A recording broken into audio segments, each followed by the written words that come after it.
শ্রীভূমি জেলা ক্রীড়া সংস্থার সভাপতির দায়িত্বভার গ্রহণ করলেন রাজ্যের ক্যাবিনেট মন্ত্রী কৃষ্ণেন্দু পাল। অন্যদিকে সংস্থার সচিব পদের দায়িত্ব প্রাক্তন সচিব সুদীপ চক্রবর্তীর কাছ থেকে গ্রহণ করেন আশিস পুরকায়স্থ। শ্রীভূমি জেলা ক্রীড়া সংস্থায় শুরু হলো এক নতুন অধ্যায়। দায়িত্ব হস্তান্তরের মধ্য দিয়ে জেলা ক্রীড়ার নেতৃত্বে এলো পরিবর্তন। আজ জেলা ক্রীড়া সংস্থার কার্যালয়ে আনুষ্ঠানিকভাবে সভাপতির দায়িত্ব গ্রহণ করলেন রাজ্যের ক্যাবিনেট মন্ত্রী কৃষ্ণেন্দু পাল। তার হাত ধরেই জেলার ক্রীড়া পরিকাঠামো এবং ক্রীড়া উন্নয়নে নতুন প্রত্যাশা দেখছেন ক্রীড়াপ্রেমীরা।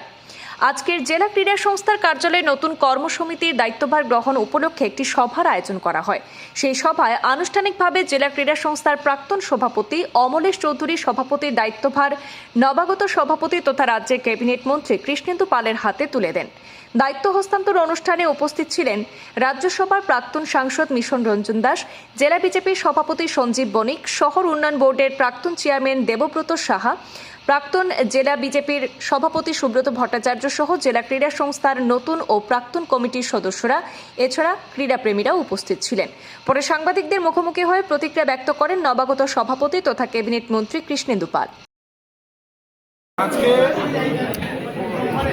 আমাদের সর্বপ্রথমে আমি শ্রীভূমি জেলার সবাইকে তথা সমগ্র আসামের সবাইকে মকর সংক্রান্তি এবং ভোগালী বিহুর আন্তরিক প্রীতি, শুভেচ্ছা এবং বড়দেরকে প্রণাম জানাই।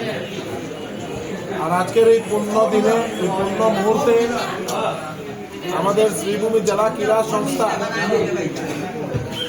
সবাই মিলে আমাকে যে গুরু দায়িত্ব দিয়েছেন,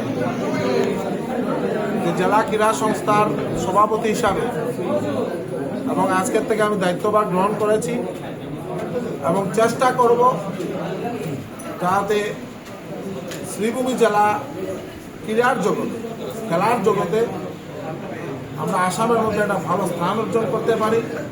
আমাদের মাননীয় মুখ্যমন্ত্রী ডক্টর হিমন্ত বিশ্ব শর্মা মহাশয়ের যে প্রয়াস, যে প্রত্যেক এলাকার ভালো ভালো খেলোয়াড়রা, ওনাদের জন্য একটা প্ল্যাটফর্ম তৈরি করে দেওয়া, ইনফ্রাস্ট্রাকচার তৈরি করে দেওয়া, খেল মহারণের মাধ্যমে ভালো ভালো প্লেয়ারদেরকে চয়ন করা এবং ওনাদের জেলা স্তর থেকে রাজ্য স্তর থেকে ন্যাশনাল স্তরে নিয়ে পৌঁছানো, তার জন্য যে প্রয়াস, তাই মুখ্যমন্ত্রী মহোদয়কে বহুত ধন্যবাদ জানাই।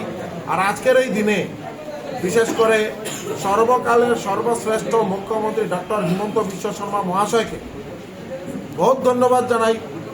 উনি যে সময় খবর পেয়েছেন যে শ্রীভূমি জেলার ক্রীড়া সংস্থার সভাপতি সবাই মিলে আমাকে দায়িত্ব দিয়েছেন, মুখ্যমন্ত্রী ডক্টর হিমন্ত বিশ্ব শর্মা মহাশয় খুব খুশি হয়েছেন।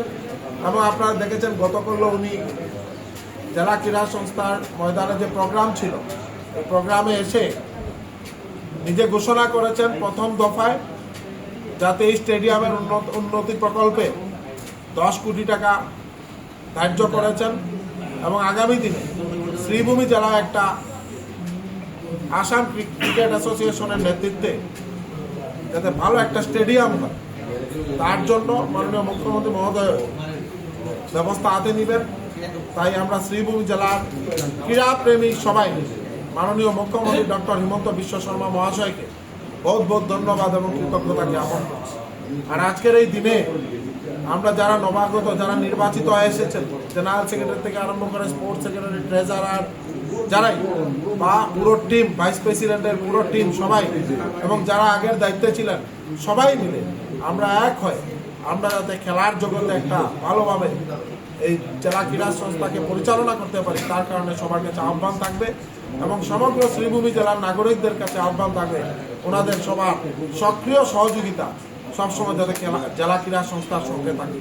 আর রাজনীতির ঊর্ধ্বে হলো খেলাধুলা, তাই সবাইকে আগ্রহ করব খেলাধুলাতে সবাই যাতে খোলা মনে এগিয়ে আসেন, সাংবাদিক থেকে আরম্ভ করে নাগরিক সবাই খেলাধুলার জগতে রাজনীতি করার কেউ যাতে প্রয়াস না করেন, এটাই আমি সবাইকে আগ্রহ করব। নমস্কার, জয় হিন্দ। আর্কেজন নিয়ে একটা টানপুরেন চলছিল, আপনার বোর্ডে এই বছর খেলাটি টুর্নামেন্টটি হওয়ার কোনো সম্ভাবনা আছে? আর্কেজনের চেয়ারম্যান আমাকে প্রথমে দায়িত্ব দিয়েছিলেন আমাদের প্রাক্তন জেলা ক্রীড়া সংস্থার সাধারণ সম্পাদক বা সভাপতি অমলেশ চৌধুরী, সুদীপ চক্রবর্তী আমাকে। যেহেতু এখন আমি সভাপতির দায়িত্বে আছি, তাই ওই দিন আমরা জেলা ক্রীড়া সংস্থার নির্বাচনের দিন আমি ঘোষণা করেছি। এটা এখন আমাদের প্রাক্তন সাধারণ সম্পাদক সুদীপ চক্রবর্তী এটার দায়িত্বে আছেন। ওনাকে আমার দায়িত্ব ওনার হাতে হস্তান্তর করেছি। সুদীপ চক্রবর্তী অতি শীঘ্রই RK জোন অনুষ্ঠিত হবে এবং ভারতবর্ষের বড় বড় টিম যাতে এখানের মধ্যে খেলা জন্য আসেন তার জন্য আমি চেষ্টা করব। আর পুরো টিম, আমরা ডিএস এর পুরো টিম সুদীপ চক্রবর্তীর সঙ্গে মিলে আমরা সুদীপ চক্রবর্তী এটার দায়িত্বে যেতে আছেন, ওনার দায়িত্বে আমরা RK জোন সুন্দরভাবে যাতে অনুষ্ঠিত তার ব্যবস্থা হাতে নেব।